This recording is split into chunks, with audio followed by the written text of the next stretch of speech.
बिस्मिल्लाहिर्रहमानिर्रहीम। अस्सलाम वालेकुम। ये आपका अपना डिजिटल प्लेटफॉर्म है। मैं तारिक मतीन हूँ। वल्लाहु खैरुल माकिरीन।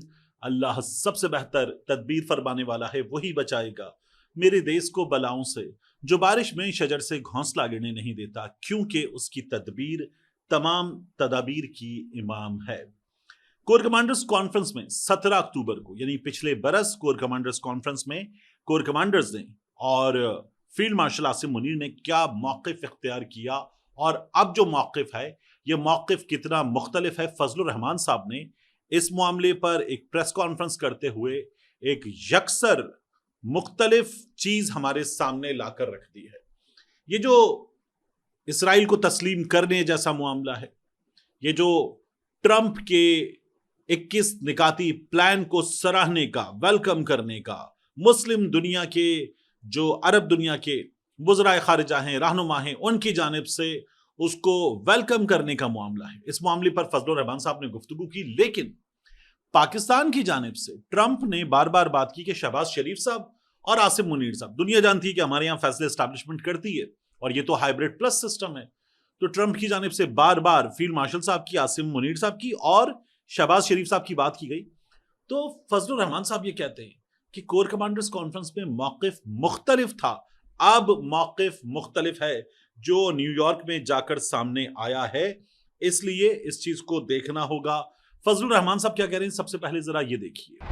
17 अक्टूबर को कोर कमांडर कॉन्फ्रेंस की एलामिया की, जो फील्ड मार्शल आसिम मुनीर की सदारत में हुआ था। जरा वो खुद न्यूयॉर्क का एलामिया, वहां पर उनका बयान, और कोर कमांडर कॉन्फ्रेंस के दौरान जो एलामिया जारी हुआ था, उसमें बाहमी तकाबुल करें कितना फासला है उसके अंदर। जो बात जिस जोर के साथ शहबाज शरीफ साहब ने की जनरल असेंबली में खिताब के दौरान, उसके बाद जो उनका बयान जारी हुआ है, जरा उनको भी मैं दावत देता हूं कि अपने जनरल असेंबली के खिताब और उसके बाद आपकी ट्वीट में कितना फर्क है। अब फजलुर रहमान साहब ने जो बातें की हैं उनमें से कुछ की पॉइंट्स मैं आपके सामने रख दूं, क्योंकि फजलुर रहमान साहब गुज़श्ता कुछ अरसे में उन पाकिस्तान की शख्सियात में शामिल जिन्होंने जाके कतर में हमास के रहनुमाओं से मुलाकात की, जो इस मामले पर मुसलसल वोकल रहे, मुसलसल बात करते रहे। उनको तो वो सबसे ज़्यादा यहूदी एजेंट, यहूदियों का दामाद, इस तरह के नामों से पुकार रहे थे।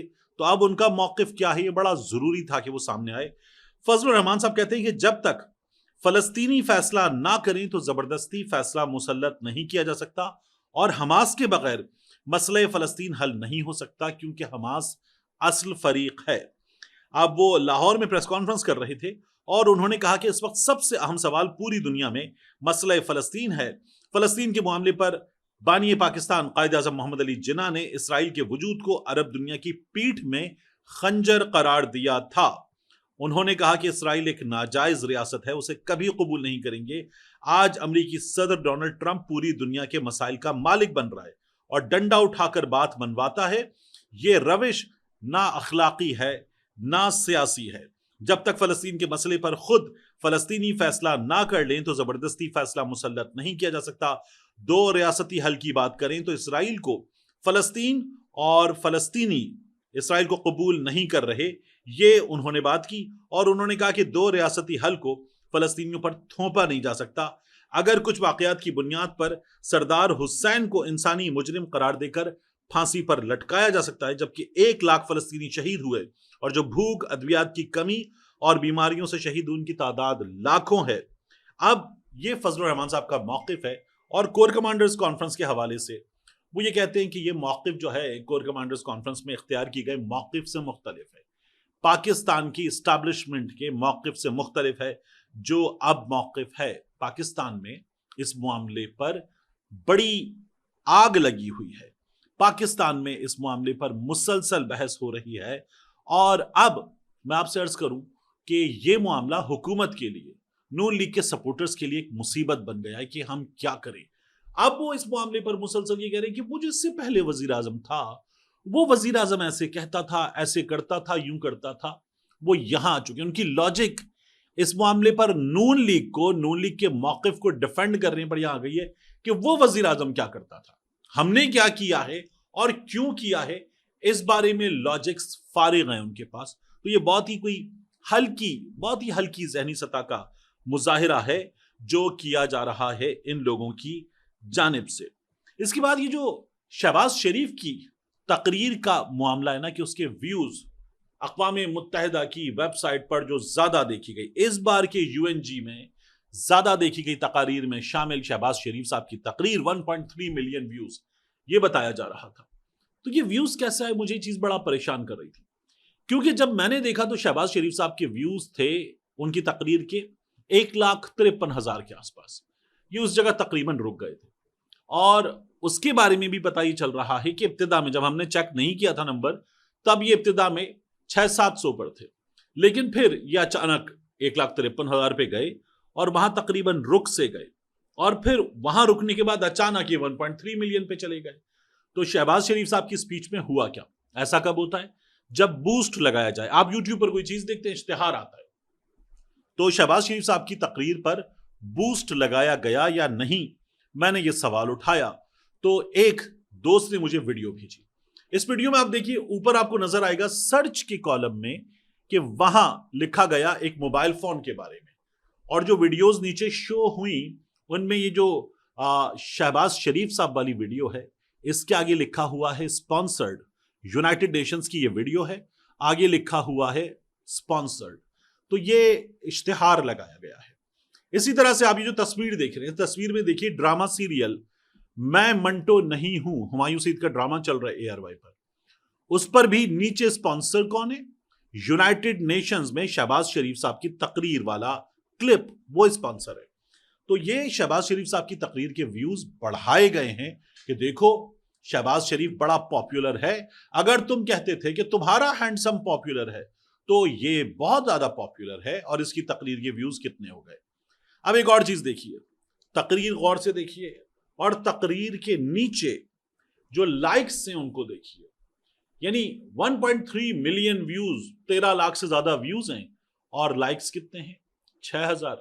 ऐसे होता है जब आप YouTube पर बूस्ट लगाकर कोई कैंपेन सेलेक्ट करते हैं ना, तो उसमें आपको बताया था कि क्या चाहिए, व्यूज चाहिए, सब्सक्राइबर्स चाहिए, व्यूज चाहिए या लाइक्स चाहिए, रीच बढ़ानी है, क्या करना है।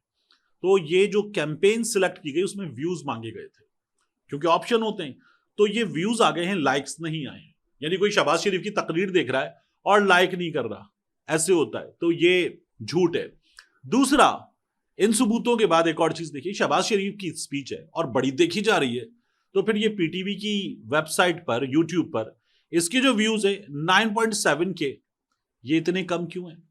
और ये भी बताया जा रहा है कि ये भी, इन पर भी बूस्ट लगाए, वगैरह शहबाज शरीफ के जो दीगर क्लिप्स हैं उनके व्यूज 100-150 में हैं।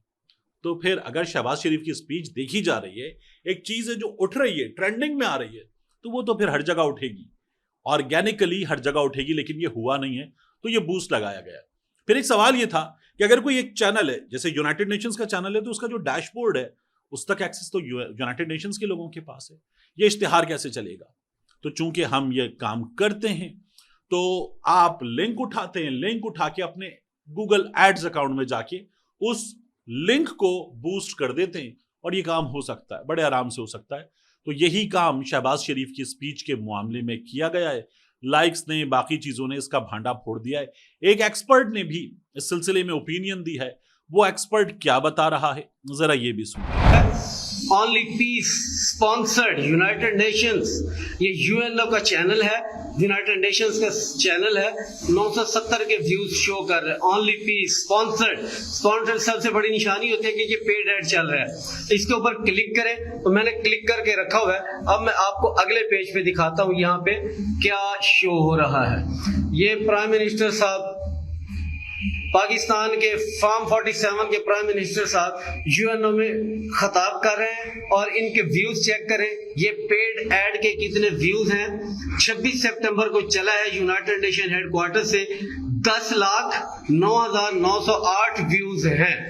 अब ये चल रहा है, पेड एड चल रहा है, पैसों से चल रहा है। पटवारियों ने फिर چھالے مارنی ہے, چھلانگیں مارنی ہے جی ہمارے پرائم منسٹر کو 10 لاکھ 20 لاکھ 30 لاکھ 1 کروڑ لوگوں نے سنا ہے. تو یہ آپ نوٹ کر کے رکھ لیں, یہ پیڈ ایڈ چل رہا ہے. تو یہ خلاصہ ہے, ڈرامے بازی اور نون لیگ والے صرف اشتہارات پہ چلتے ہیں. ان کی مرکز کی حکومت, ہر جگہ حکومت ان کی اشتہارات پہ چل رہی ہے.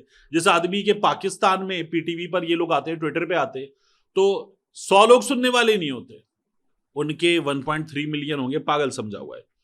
اس کے بعد آخری چیز جو مجھے آپ کے سامنے رکھنی ہے, یہ جو کشمیر میں احتجاج ہو رہا ہے, اس احتجاج میں آپ مختلف مقامات پر لوگوں کی تعداد دیکھیں تو ہاتھ پاؤں پھول جاتے ہیں کہ یہ سچویشن کہاں جا رہی ہے. اب سردار امان نے یہ کہا ہے کہ کل صبح تک موبائل فون سروس اور انٹرنیٹ بحال کر دیا جائے, اگر یہ نہیں کیا جائے گا تو پھر دیکھیں ہم کیا کرتے ہیں. تو ویسے ہی وہاں گولی چلی ہے, وہاں تشدد ہوا ہے, وہاں مظاہرین سے طاقت سے نمٹنے کی حکمت عملی اختیار کی گئی ہے.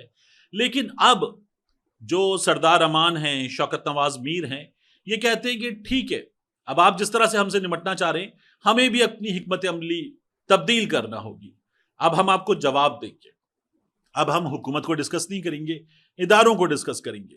جو لوگ ہمیں مار رہے ہیں, ہم پہ تشدد کر رہے ہیں, ہم پہ گولی چلا رہے ہیں, اب ہم ان کو ڈسکس کریں گے. یہ چیز ہمارے سامنے آ رہی ہے, بہت امپورٹنٹ ہے. تو دیکھا جائے کہ آزاد کشمیر کی صورتحال کو سنبھالا جائے, کیونکہ ہم تو مقبوضہ کشمیر میں جو حالات ہیں, جو انڈیا کر رہا ہے, اس پر دنیا کے سامنے وہ کیس اٹھاتے ہیں, اور اگر ہمارا کیس خود یہاں پہنچ جائے تو یہ صورتحال تقاضا کرتی ہے کہ ہم اس چیز کو ٹھیک کریں.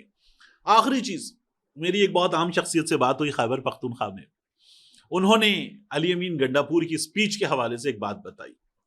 انہوں نے کہا کہ جو علی امین گنڈاپور ہے نا, اس کی سپیچ آخر میں ہونی تھی, کیونکہ علی امین گنڈاپور کی میزبانی میں ان کی حکومت کے تحت خیبر پختونخوا میں جلسہ ہو رہا تھا.